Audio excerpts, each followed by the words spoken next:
اللہ عز و جل اپنے بندوں پر بے شمار انعامات کرنے والے اور اللہ عز و جل اس بات کو پسند کرتے ہیں کہ میرے بندے میری عطا کردہ نعمتوں پر میرے سامنے عاجزی اور شکر گزاری کو اختیار کریں۔ چونکہ نعمتیں بے شمار ہیں جن کا احاطہ ممکن نہیں۔ اللہ عز و جل فرماتے ہیں وَإِن تَعُدُّوا نِعْمَةَ اللَّهِ لَا تُحْصُوهَا، اگر تم اللہ کی نعمتوں کو شمار کرنا چاہو شمار نہیں کر سکتے۔ نعمتیں بے شمار ہیں تو عاجزی انکساری اور شکر گزاری بھی انسان کو اپنی بساط کے مطابق اپنی قوت کے مطابق اختیار کرتے رہنا چاہیے۔ پھر اللہ عز و جل کو نئی نعمت عطا فرمائے، اس کا بھی تقاضا ہے کہ انسان اس پر اللہ عز و جل کا شکر گزار ہو۔ ہماری مسجد کے ساتھی بھائی زکریا اللہ تعالیٰ نے ان کو اولاد عطا فرمائی، تو آج اپنے اس بچے کا انہوں نے عقیقہ اس کا اہتمام کیا، اگرچہ وہ خود یہاں پر نہیں ہیں، سعودی عرب میں، لیکن چونکہ نعمت ہے، اولاد اللہ تعالیٰ کی بہت بڑی نعمت ہے، اور اس نعمت کے ملنے پر یہ بھی ایک شکر کا پہلو ہے کہ اس بچے کا عقیقہ کیا جائے۔ بچہ ہو تو اس کی طرف سے 2 بکریاں یا 2 بکرے، بچی ہو تو اس کی طرف سے 1 بکری، چھترا، دمبا، وہ اس کی طرف سے اللہ عز و جل کی بارگاہ میں قربانی کے لیے اس کو پیش کیا جائے۔ یہ بھی شکر کا ایک پہلو ہے۔ یا مالک تو نے ہمیں اولاد عطا فرمائی ہے، ہم تیری بارگاہ میں اس جانور کی قربانی پیش کرتے ہیں، اور یہ مالک کی نعمت ہے، اللہ عز و جل کے لیے اس کو ذبح کرنا ہے، لیکن آپ خود کھائیں، دوست احباب کو کھلائیں، اعزاء و اقارب کو کھلائیں، اور ہمیشہ تنگ دست ہیں ان کو ضرور یاد رکھا کریں، کسی بھی پہلو میں ہو تو اس میں بھی ان افراد کا حصہ کچھ نہ کچھ، وہ دعوت کھلانے میں ہو یا ویسے ان کے ساتھ کو معاملہ ایسا اختیار کیا جائے۔ ویسے بچے کے حوالے سے 3-4 باتیں ابتدائی طور پر اس کا علم ہونا چاہیے، اور اس علم کے مطابق ان باتوں کو اختیار کرنا چاہیے۔ اللہ عز و جل اولاد عطا فرمائے تو اس کے کان میں اذان کہی جائے، اگرچہ اس مسئلہ پر اہل علم کا اختلاف ہے، لیکن ہم راجح یہ سمجھتے ہیں کہ اذان کہنا درست ہے۔ امام ابن القیم رحمہ اللہ فرماتے ہیں یہ مسنون ہے کہ بچے کے کان میں اذان کہی جائے۔ میں نے حافظ عبد المنان نور پوری رحمہ اللہ ان سے خود پوچھا تو انہوں نے فرمایا کہ بچے کے کان میں اذان پڑھنی چاہیے۔ تو بچے کی ولادت کے بعد جب موقع ہو اور بندہ اذان دینے پہ قادر ہو تو اس کے کان میں اذان کہی جائے۔ دوسرا کام گڈی دینا، جس کو اپنی زبان میں ہم گڑتی کہتے ہیں۔ نبی صلی اللہ علیہ وسلم کا یہ بھی عمل ہے کہ آپ علیہ الصلوۃ والسلام گڈی دیا کرتے تھے بچے کو۔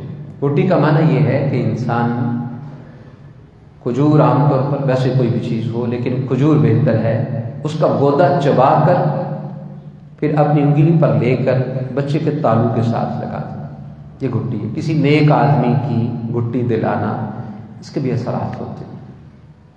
باقی 7ویں دن آپ صلی اللہ علیہ وسلم نے فرمایا کہ 7ویں دن بچے کا عقیقہ کیا جائے، بچی کا عقیقہ کیا جائے، جانور ذبح کیے جائے۔ دوسرا کام یہ کرنا ہے 7ویں دن کہ بچے کے سر کے بالوں کو مونڈنا ہے، اور پھر ان بالوں کے برابر چاندی صدقہ کرنی ہے اللہ کی راہ میں۔ تیسرا کام یہ کرنا ہے 7ویں دن بچے کا نام رکھنا ہے۔ نام ویسے پہلے دن بھی رکھ سکتے ہیں، لیکن ان 7 دنوں کو آپشن اس لیے دیا ہے تاکہ اگر ابھی تذبذب ہے تو آپ 7 دنوں کے بعد کوئی بات جو ہے نا کسی بات پر نتیجے پر پہنچ کر 7ویں دن بچے کا نام رکھ لیں۔ صحیح بخاری میں آتا ہے کہ آپ صلی اللہ علیہ وسلم صبح نماز کے لیے تشریف لائے تو آپ صلی اللہ علیہ وسلم نے فرمایا کہ آج رات اللہ نے مجھ کو بیٹا دیا ہے تو میں نے اپنے جد امجد ابراہیم علیہ السلام کے نام پر اس کا نام ابراہیم رکھا۔ آپ صلی اللہ علیہ وسلم رات بچہ پیدا ہوا، رات کو ہی اس کا نام رکھ دیا۔ پہلے نام رکھا جا سکتا ہے، لیکن 7ویں دن اگر ایسی کفی تو 7ویں دن ڈیسائیڈ کر کے جو ہے اس کا نام رکھ لیا جائے۔ تو ان ابتدائی باتوں کو ذہن میں رکھنا چاہیے۔ اس کے بعد یہ بچہ صرف مل جانا نعمت نہیں ہے، بلکہ اس نعمت کے بعد اس کی قدر کرنا یہ اصل بات ہے۔ اللہ عز و جل اولاد عطا فرمائے، اس کی قدر کرے۔ یہ اولاد کا مل جانا یہ اللہ عز و جل کی بہت بڑی عنایت ہے۔ اگر نہیں تو ان افراد کو دیکھ لیں جن کے پاس یہ نعمت نہیں ہے۔ ہمیشہ احساس اس وقت ہوتا ہے انسان کو کہ جو نعمت موجود ہو اور کسی دوسرے کے پاس موجود نہ ہو تو اس کو دیکھیں تو پھر نعمت کا احساس بیدار ہوتا ہے۔ یا اللہ عز و جل نے کسی کو اولاد دے رکھی ہو پھر اللہ تعالیٰ واپس لے تو پھر علم ہوتا ہے کہ اس کی ویلیو کیا ہے، اس کی قدر و قیمت کیا ہے۔ بہرحال یہ اللہ عز و جل کی بہت بڑی نعمت ہے کہ اللہ تعالیٰ کسی کو اولاد دیتے ہیں، اس اولاد کی قدر یہ ہے کہ اس کو مسلمان بنایا جائے، اللہ کو فرما بردار بنایا جائے، کیونکہ نبی صلی اللہ علیہ وسلم نے فرمایا کل قیامت کے دن میں اپنی امت کی کثرت پر فخر کروں گا۔ اب خالی امت کی کثرت ہو یہ قابل فخر بات نہیں، اگر فاسق ہو، فاجر ہو، نافرمان ہو، اللہ اس کے رسول کے حکموں کو پامال کرنے والے ہوں، یہ قابل افتخار تو نہیں ہوں گے۔ امت کی کثرت ہو اور کثرت فرما بردار ہو، اللہ عز و جل کے مطیع ہو، اللہ کی بندگی کرنے والے ہوں، تو پھر نبی صلی اللہ علیہ وسلم خوش ہوں گے۔ اس لیے ہمیں ایز امتی ہونے کے لیے نبی صلی اللہ علیہ وسلم کے اس فرمان کے پیش نظر اللہ اولاد دیں تو ان کو اللہ عز و جل کا فرما بردار بنانا ہے، کیونکہ اعملوا آل داؤد شکرا، اے آل داؤد عمل کرو شکر گزاری اختیار کرتے ہوئے۔ نعمت مل گئی، عقیقہ کر دیا، صدقہ کر دیا، خوش ہوئے الحمدللہ، لیکن اب عمل کی باری ہے کہ شکر پر عمل کیا جائے۔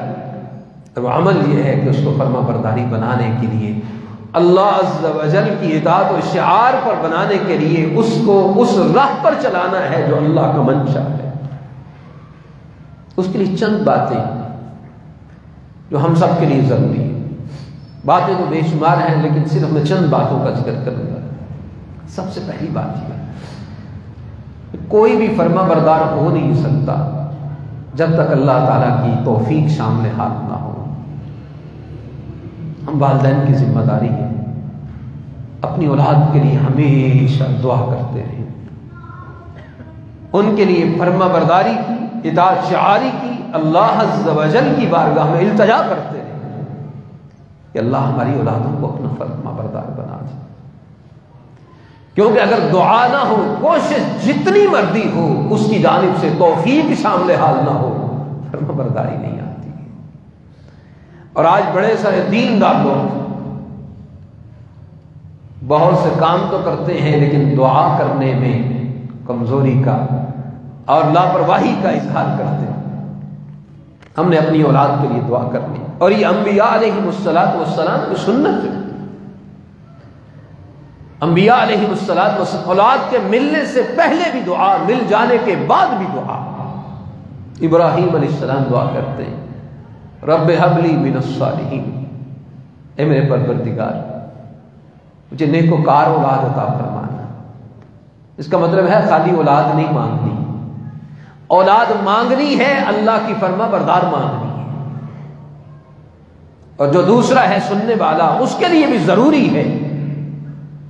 اعزاء و اقارب ہیں، دوست احباب ہیں، ہم دیکھتے ہیں وہ بیٹا ہوا، ماشاءاللہ کیا بات ہے، بڑی خوشی کی گل ہے، ٹھیک ہے، لیکن بیٹا ہوا ہے، دعا دیں اس کو بھئی اللہ اس کو برکت عطا فرمائے، اللہ بیٹے میں آپ کے لیے برکت رکھ دیں، اس بیٹے کو آپ کے لیے شرف اور عزت کا باعث بنا دیں، اللہ عز و جل اس کو آپ کا بھی اور اللہ تعالیٰ اپنی بھی فرما برداری کی اس کو توفیق عطا فرمائے۔ یہ دعا دیں جس کو اللہ صاحب اولاد بنائے، کیونکہ اولاد پر خالی خوشی نہ جانا، یہی اگر بیٹا نافرمان ہو، فاسق فاجر ہو، انسان کا جینا دوبر کر دیتا ہے۔ ان کی اولادیں فرما برداری نہیں کرتی، نہ اللہ کی نہ اپنے والدین کی، وہ تو جوانی میں اپنے والدین کے لیے بڑھاپے کا سندیسہ ہوتے ہیں، جوانی میں بوڑھے ہو جاتے ہیں وہ ماں باپ جن کی اولاد نافرمان ہوتی۔ اس لیے ہمارے لیے یہ بڑی اہم چیز ہے، اللہ عز و جل سے دعا کریں اللہ ہماری اولاد کو فرما بردار بنا دے۔ اللہ عز و جل نے عباد الرحمن کا ذکر کیا، وہ بھی اللہ عز و جل کی بارگاہ میں التجائیں کرتے ہیں، ربنا هب لنا من ازواجنا وذرياتنا قرة اعین واجعلنا للمتقین اماما۔ ہمارے پروردگار، ہماری اولادیں، ہماری بیویاں، یا اللہ ان کو ہماری آنکھوں میں ٹھنڈک بنا دے اور ہمیں نیک لوگوں کا امام، متقین کا امام بنا دے۔ اللہ اکبر۔ اچھا ایک بات یاد رکھیں، اپنے الفاظ میں، اردو میں، پنجابی میں دعا کی جائے، ٹھیک ہے، درست ہے، لیکن جو الفاظ قرآن میں آئے، جو الفاظ نبی اسلام کی زبان سے نکلے، اگر ان الفاظ کو یاد کر کے اس کا معنی مفہوم سمجھ کر ان کے ساتھ دعا کی جائے تو اس میں جو بلاغت ہے، اس میں جو فصاحت ہے اور اس میں جو خیر و برکات ہیں وہ اپنی زبان میں نہیں ہو سکتی۔ اس میں ایک لفظ ہے قرۃ اعین، اللہ ہماری اولادوں کو ہماری آنکھوں کی ٹھنڈک بنا دے۔ اب جو دعا کرنے والا ہے، لازمی بات ہے نیک ہے، تو اس کی آنکھوں کی ٹھنڈک اولاد بیٹا ہو یا بیٹی بنے گی اس وقت جب نیک ہوگی، اس کی آنکھوں کی ٹھنڈک بنے گی اس وقت جب صحت مند، تندرست، عافیت والی ہوگی، اس کے لیے آنکھوں کی ٹھنڈک بنے گی تب جب بڑی ہو اور اپنے ماں باپ کی مطیع ہو، اللہ عز و جل کی فرما بردار ہو۔ اس کی آنکھوں کی ٹھنڈک بنے گی اس وقت جب اللہ عز و جل دنیا کے فتن سے، آزمائشوں سے اس کو محفوظ بنا دیں گے، پھر آنکھوں کی ٹھنڈک بنے گی وہ۔ قرۃ اعین وجعلنا للمتقین اماما، ہمیں نیک لوگ، متقی لوگ، ان کا امام بنا دے۔ اس کا مطلب یہ ہے کہ دعا میں ہمیشہ اللہ عز و جل سے خیر اور خیر کا بہترین پہلو اختیار کرنا چاہیے۔ یہ نہیں کہا یہاں پر کہ اللہ ہمیں متقی بنا دے، نہیں، متقین کا امام بنا دے، اللہ ہم کو نیک لوگوں کا آگے آنے والا بنا دے، ہماری اولادوں کو نیک لوگوں کا امام بنا دے۔ یہ قرآن کے الفاظ کے اندر بلاغت ہے، حسن ہے، فصاحت ہے۔ اولاد، اس کے لیے دعا کرنی، اور یقین کریں والدین کی دعاؤں کے اگر ایک بھی دعا کسی بندے کو مخلصانہ لگ جائے، نسلیں بدل جاتی، نسلیں بدل جاتی۔ اور والدین جیسی مخلص دعا کر کوئی نہیں سکتا، اور جہاں محبت جتنی زیادہ ہو وہاں دعائیں اتنی زیادہ ہونی چاہیے۔ اولاد سے بڑھ کر رشتہ کوئی نہیں۔ جہاں بے لوث محبت ہوتی ہے، پیار ہوتا ہے، تو وہاں پر دعاؤں میں بھی کمی نہیں ہونی چاہیے، کیونکہ دعاؤں کے اثرات دنیا میں بے شمار مثالیں بکھری پڑی۔ امام کعبہ الشیخ عبد الرحمن السدیس حفظہ اللہ تعالی، ان سے ایک انٹرویو میں بات ہوئی تو انہوں نے اس میں اپنا واقعہ بیان کیا۔ میں چھوٹا بچہ تھا تو میں بھی بچوں کی طرح شرارتیں کیا کرتا تھا جس طرح باقی بچے کرتے ہیں۔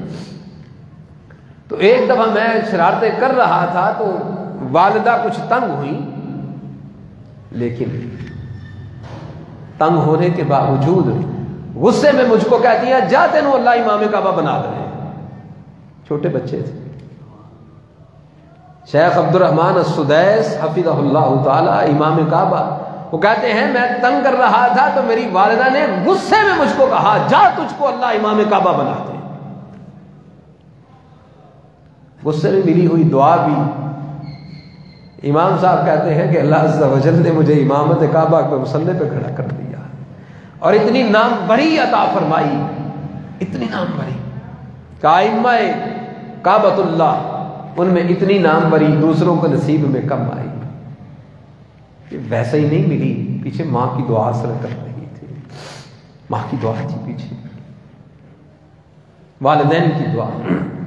اس کے اثرات ہیں واللہ اتنے حقیقی اثرات ہیں کہ انسان کی کایا پلٹ جاتی ہے. ہمارے بڑے پیارے ساتھی صفہ اسلامک سینٹر کے چیئرمین محترم سلیم رؤوف صاحب حفظہ اللہ تعالی، میں ایک دن کے پاس دفتر میں بیٹھا ہوا تھا صفہ میں، ایک ساتھی ملنے کے لیے آیا. ان سے بات ہوئی تو مجھے کہتے ہیں کہ ان سے ان کا واقعہ سنیں، ان کا واقعہ انہی کی زبانی سنیں. بہرحال ان کو کہا جی بتائیں آپ سنائیں. انہوں نے واقعہ سنایا. وہ کہتے ہیں کہ میرا بیٹا یہاں صفہ میں پڑھتا تھا، وقت گزرتا جا رہا تھا، بچہ چل نہیں رہا تھا، حفظ کر رہا تھا، وقت بیتا جا رہا ہے، بچہ اس کا حفظ کے ساتھ جو ہے نا وہ اٹیچمنٹ نہیں ہو رہی، پک کرنے کی قوت جو ہے وہ حفظ کو محفوظ کرنے کی بڑھ نہیں رہی، ڈاؤن ڈاؤن ڈاؤن. وہ کہتے ہیں انہوں نے ہمیں بلایا 1 مرتبہ 2 مرتبہ 3 مرتبہ کہ بچہ اگر نہیں چل رہا تو چلو آپ رہنے دیں. وہ کہتے ہیں ہم نے تو بڑی امیدوں سے اس کو حفظ پہ ڈالا تھا، بڑی خواہش تھی کہ بچہ قرآن کا حافظ بنے. کہتے ہیں کہ ایک دفعہ انہوں نے پھر بلا لیا ہمیں آخر، انہوں نے کہا جی آپ کو متعدد مرتبہ کہا، اب یہ آخری مرتبہ ہے، آپ اس بچے کو لے جائیں. والد کہتا ہے کہ ہمیں انہوں نے کہا کہ اب آپ اپنے بچے کو لے جائیں، ہماری طرف سے آپ رکھنے کی گنجائش نہیں. وہ کہتے ہیں کہ اس وقت انہوں نے کہا تھا بچے کو کہ کل اپنے باپ کو بھی اور ماں کو بھی بلا کے لانا. تو اس دن ہم دونوں میاں بیوی آئے ہوئے تھے دفتر میں. جب ہمیں کہا کہ واپس لے جائیں اب نہیں ہم رکھ سکتے.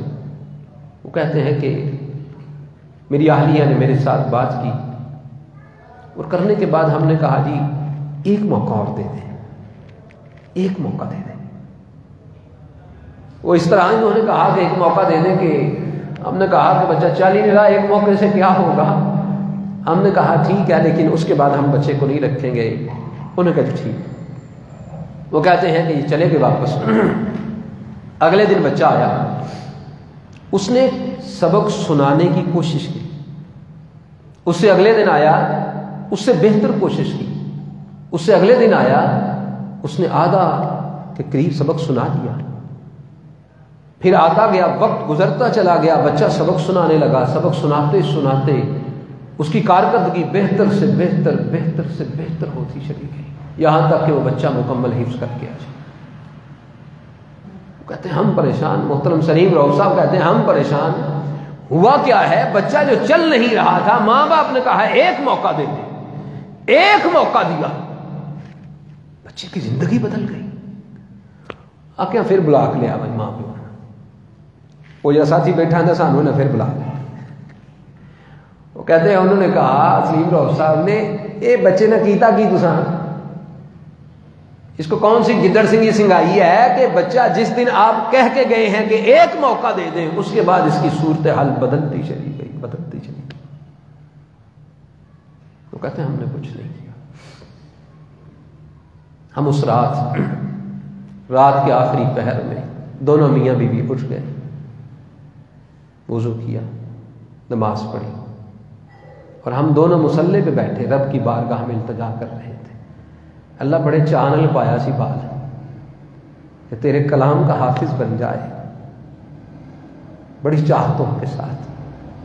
اے اللہ ہم مانتے ہیں، ہم بچہ تو چھوٹا ہے، اس کا کیا قصور ہے، ہماری غلطیاں، ہماری کوتاہیاں، ہمارے گناہ ہیں شاید راستے میں رکاوٹ بن رہے ہیں۔ اللہ ہمیں معاف کر دے اور ہمارے بچے پر اس کا وبال نہ ڈال۔ یا اللہ اس کو اپنے کلام کے حفظ کے لیے، اس سعادت کے لیے، اس شرف کے لیے اے اللہ ہم اس کو چن لے۔ اللہ کہتے ہیں ہم نے دعا کی روک رب کی بارگاہ اور کچھ نہیں۔ ایک قبولیت کی دعا وہ بچے کی زندگی کی کایا پلٹتی ہے۔ اس لیے ہماری ذمہ داری بنتی ہے بھیا، بچے کو نیک بنانے کے لیے ہم نے دعا کرنی،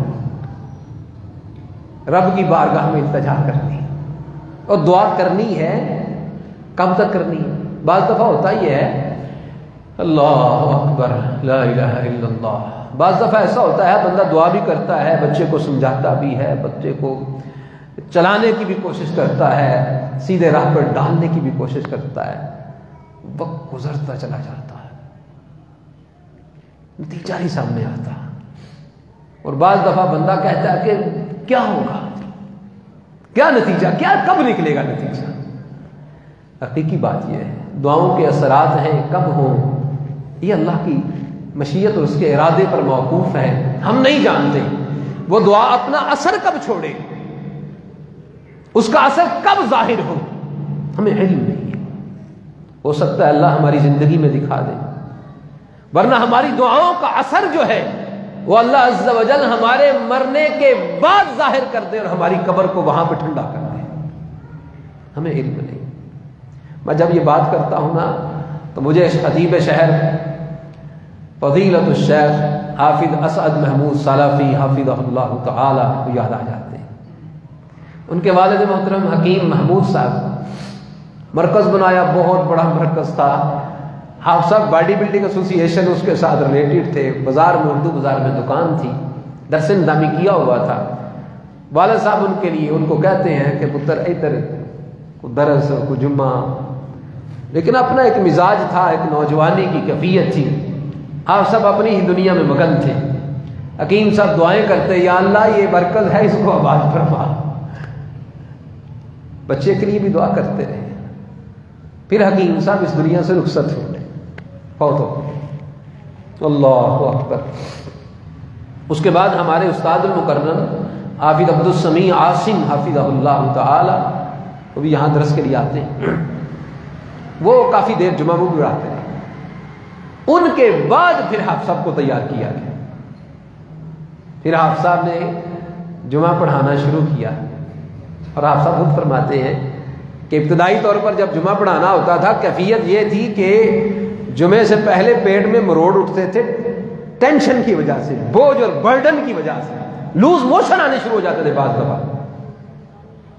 پھر وقت گزرا اور آج اللہ عز و جل نے ان کو ملکہ عطا فرمایا کہ خطابت میں خطیب شہر کا لقب ان کے ساتھ، اور بہترین خطابت، اور لوگوں کا اتنا بڑا اجتماع، گجرانوالہ کے اندر اتنا بڑا اجتماع جمعہ میں نہیں ہوتا ہے۔ رمضان مبارک میں مسجد تنگی دامہ کا شکار ہوتی ہے اور شکوہ کرتی ہے، اور بار بازاروں میں پر سامنے سکول ہے وہاں پر بھی لوگ ہوتے ہیں۔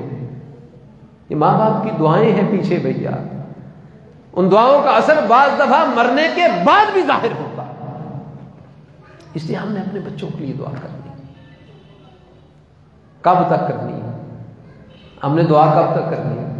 جب تک ہم مر نہیں جاتے، جب تک ہم مر نہیں جاتے تب تک ہم نے اپنے بچوں کے لیے دعا کرنی ہے۔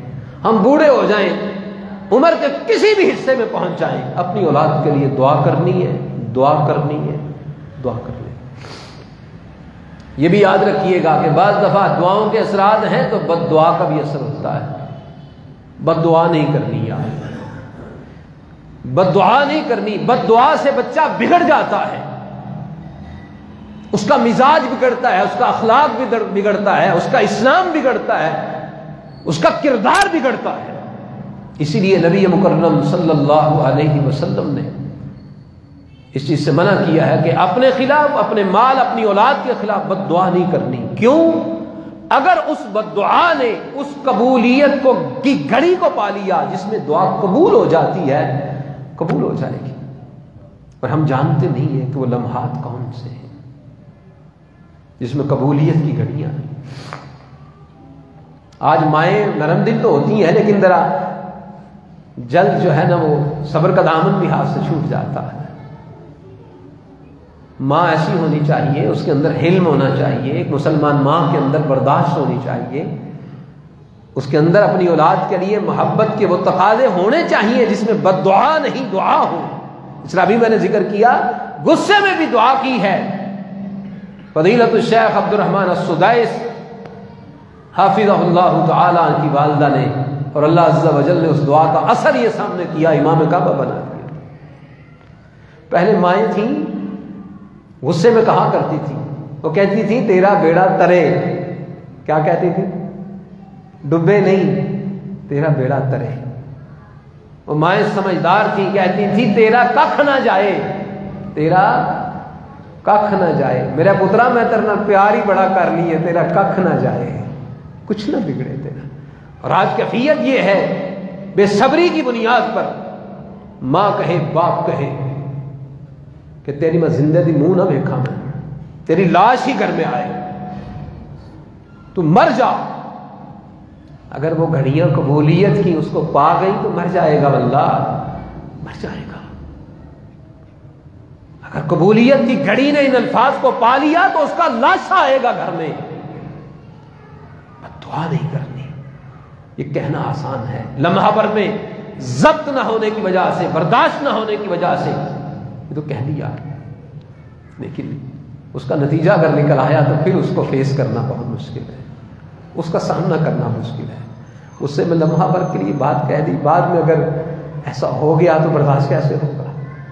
نہیں ہو پائے گا، پھر جینا دوبر ہو جائے گا. اسی بد دعا کرنے سے نبی صلی اللہ علیہ وسلم نے منع کیا. اپنی اولاد کے لیے بھائی دعا کرنی، بد دعا نہیں کرنی. یہ جہاں تک پیغام جائے دعا کرنی ہے، بد دعا نہیں کرنی. دوسری بات یہ ہے کہ ہم والدین ہونے کے ناطے ہم ایک باغبان کی حیثیت رکھتے ہیں، ایک مالی کی حیثیت رکھتے ہیں. بچے چھوٹے ہیں، جس طرح باغبان ہوتا ہے نا، پھولوں کی کیاریاں بناتا ہے، اس کو وقت پہ پانی دیتا ہے، اس کی نگہداشت کرتا ہے، تو وہ باغ ہے ہرا بھرا ہوتا ہے، خوبصورت ہوتا ہے، تو اپنا بھی دل خوش ہوتا ہے، تو بیگانہ بھی اس کو دیکھے نا تو وہ بھی باغ کو دیکھ کے خوش ہوتا ہے. لیکن اگر مالی جو ہے وہ ٹھیک نہ ہو، وقت پہ پانی نہیں دیا، جاڑیاں ادھر ادھر چلی گئیں، کیاریاں جو ہیں بکھر گئیں، کانٹے بھی ساتھ اگ رہے ہیں، تو پھر اپنا دامن بھی الجھ جاتا ہے اس میں. اچھا مالی وہ ہوگا جو اپنے بچوں کی اچھی نگہداشت کرنے والا ہے، تربیت کرنے والا ہے. اور اس کے لیے ضروری ہے، اچھی تربیت کے لیے ضروری ہے کہ انسان خود اللہ کی فرما برداری کو اختیار کرنے والا ہو، خود نیک ہو، ماں بھی اور باپ بھی، تو پھر اولاد پر اچھے اثرات مرتب ہوتے ہیں. دیکھیں اگر ماں بد زبان ہو، گالی گلوچ کرتی ہو، بد اخلاق ہو، مجھے بتائیں اس کی گود سے جو بچہ پرورش پائے گا وہ با اخلاق کب ہوگا؟ اس لاشعور سے شعور تلک اپنی ماں کی زبان سے بد زبانی سنی، بد اخلاقی سنی، گالی سنی، بری خصلت کو اس نے سنا، لاشعور سے شعور تلک اس کے دماغ میں وہ ساری باتیں بیٹھتی چلی جاتی. وہاں پر اخلاق نہیں پیدا ہوگا. اس کے لیے ضروری ہے کہ ہاں مسلمان بیٹیاں اور گھر کی ذمہ دار مائیں جو ہیں وہ اپنے اخلاق کو بہتر بنائیں. اور ہماری بھی ذمہ داری ہے اگر کوئی ایسی کمزوری ہو تو ہم اپنی اہلیہ کی، اپنے گھر والوں کی رہنمائی کریں، اصلاح کریں. ابراہیم علیہ السلام برسوں کے بعد، صحیح بخاری میں آتا ہے، برسوں کے بعد اپنے بیٹے اسماعیل ان کو ملنے کے لیے آئے. مکہ میں دروازے پہ آواز دی، اسماعیل گھر میں نہیں تھے. اہلیہ جو بہو ہے، ابراہیم علیہ السلام 100 سال سے زیادہ عمر، بلکہ اس سے متجاوز تھی. اب اس بچی کو علم نہیں تھا یہ جو بزرگ کھڑے ہیں میرے سامنے یہ میرے سسر ہیں، میرے باپ ہیں۔ اس کو علم نہیں تھا۔ ابراہیم علیہ السلام نے پوچھا کہ اسماعیل کہاں ہے؟ انہوں نے کہا گھر میں نہیں۔ کہاں گئے ہیں؟ شکار پر گئے۔ کہا آپ کا گزر بسر کیسا ہوتا ہے؟